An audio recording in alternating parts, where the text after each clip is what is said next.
রামনগর বিধানসভার অন্তর্গত গোবরা ১ নম্বর গ্রাম পঞ্চায়েতের উত্তর শিমুলিয়া প্রিয় মিলন সংঘ থেকে শুরু করে রামপুর, মন্ডলা, কশ্যপতলা, কানপুর বাসন্তী মাতার পুজো উপলক্ষে উপস্থিত ছিলেন পূর্ব মেদিনীপুর জেলা পরিষদের সভাধিপতি তথা পটাশপুর বিধানসভার জনপ্রিয় বিধায়ক সম্মানীয় শ্রী উত্তম বারিক মহাশয়, বিশিষ্ট সমাজসেবী রামনগর বিধানসভার সদস্য, রামনগর ১ পঞ্চায়েত সমিতির সম্মানীয় দীপক সার মহাশয়, রামনগর ১ পঞ্চায়েত সমিতির শিক্ষা কর্মাধ্যক্ষ কৌশিক বারিক মহাশয়।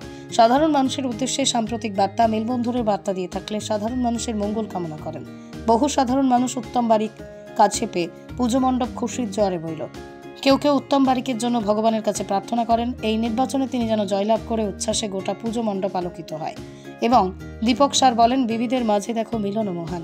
এই উৎসবে আমরা একত্রিত হই, সবার সঙ্গে মিলন হয়। মিলন ক্ষেত্রে মানুষের কাছে একটা বড় জিনিস আমাদের মেলবন্ধন। আগামী দিনে এই মিলন যাতে সবার ক্ষেত্রে থাকে সেই উদ্দেশ্যে বার্তা দেন। কিন্তু শেষ পর্যন্ত সীতাদেবী এমন এক কটূক্তি করলেন, লক্ষণ বাড়ির বাইরে যেতে বাধ্য হলেন রামচন্দ্রকে উদ্ধার করার লক্ষ্যে। যাওয়ার সময় একটি রেখা কেটে দিয়ে গেলেন, বললেন আপনি এই রেখার বাইরে পা রাখবেন, তাহলে আপনার কোনো বিপদ আসবে না। সেটা সনাতন হিন্দু ধর্মের ইতিহাসে লক্ষণ রেখা নামে প্রসিদ্ধ। যখন রামচন্দ্রের সাথে সাক্ষাৎ হওয়ার পর দু ভাই সেই গোদাবরী নদীর তীরে ছোট্ট কুটিরে ফিরলেন, দেখলেন ভিখারি ব্রাহ্মণের ছদ্মবেশ ধারণ করে ভগবান রামচন্দ্র সীতাদেবীকে রাক্ষসরাজ রাবণ জোর করে হরণ করে নিয়ে লঙ্কার অশোকখণ্ডে লুকিয়ে রেখেছেন। আর সেই সীতাদেবীকে রক্ষা করার জন্যে, উদ্ধারের জন্যে জঙ্গলের রাজত্বে শরৎকালে অকাল বোধনের জন্য ভগবান রামচন্দ্র যে দেবীর আরাধনা করেছিলেন অকাল বোধনের লক্ষ্যে, সেই দেবী ছিলেন আদিশক্তি আদ্যাশক্তি দেবী মা মহামায়া। তার আরাধনার মধ্য দিয়ে তিনি যাত্রা শুরু করেছিলেন, লঙ্কা বিজয়ের জন্য সফলতা লাভ করেছিলেন, সহধর্মিণী সীতাকে উদ্ধার করেছিলেন। সেটা শরৎকালে হয়েছিল, তাই সনাতন হিন্দু ধর্মের ইতিহাসে শারদ উৎসব নামে খ্যাতি লাভ করেছে। তবে আমরা বিশ্ব মানব জাতির উদ্দেশ্যে এই মাতৃশক্তির আরাধনার মধ্য দিয়ে হিন্দু, মুসলমান, বৌদ্ধ, জৈন, শিখ, খ্রিস্টান সমগ্র মানুষের কাছে এই বার্তা পৌঁছে দেব। আমরা সকলেই নারীর গর্ভ থেকে জন্মগ্রহণ করেছি। আমাদের প্রত্যেকের মা আছে। নারী হচ্ছে সৃষ্টির অধিষ্ঠাত্রী শক্তি।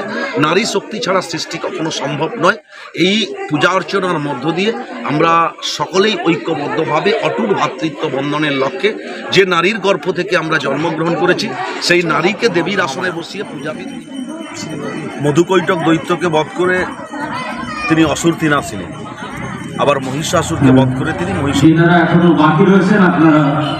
অশুভ শক্তিকে বিনাশ করার লক্ষ্যে প্রতিষ্ঠা এবং অশুভ শক্তিকে বিনাশ করে দেবতাকুলকে একটা সময় তিনি রক্ষা করেছিলেন দেবরাজ ইন্দ্রের নির্দেশ ক্রমে। এই বাসন্তী পুজো অত্যন্ত প্রাচীন পুজো, সর্বপ্রাচীন পুজো। তার কারণ রাজা সুরত রাজ্যহারা হয়ে মেধোদ ঋষির পরামর্শে আবার রাজত্বে ফিরে বনবাস থেকে, জঙ্গল থেকে নিজের রক্ত পান করে উপোস করে এই মাতৃশক্তির আরাধনা করে তিনি তার রাজত্ব ফিরে পেয়েছিলেন। তৎকালীন সময়কাল থেকে রাজা সুরতের হাত ধরে এই আদিশক্তি আদ্যাশক্তি দেবী মা মহামায়ার আরাধনা মর্তলোকে প্রচলিত হল। এই উৎসব বিভিন্ন ধরনের হিংসা মুছে যায়, এই উৎসবই পারে মানুষকে একত্রিত করতে। তাই ধর্ম যাত্রার উৎসব সবার আমি এলাকাবাসীর কাছে আহ্বান জানাবো, আপনারা সবাই উপস্থিত হন এবং সব রকম ভাবে সহযোগিতা করুন।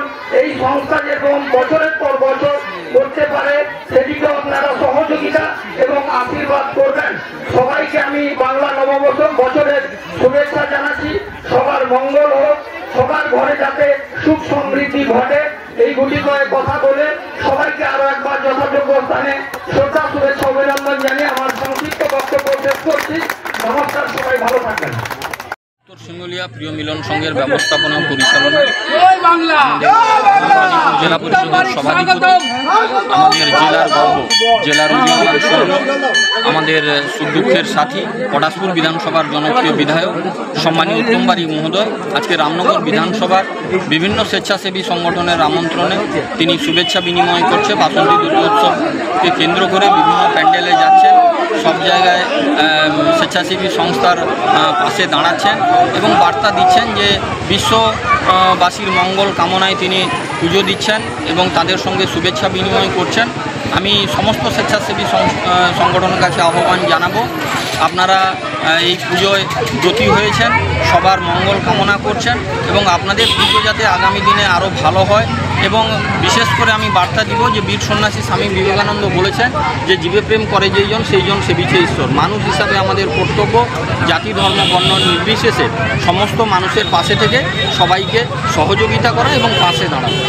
পূর্ব মেদিনীপুর থেকে মাখন মণ্ডলের রিপোর্ট, আর নিউজ বাংলা।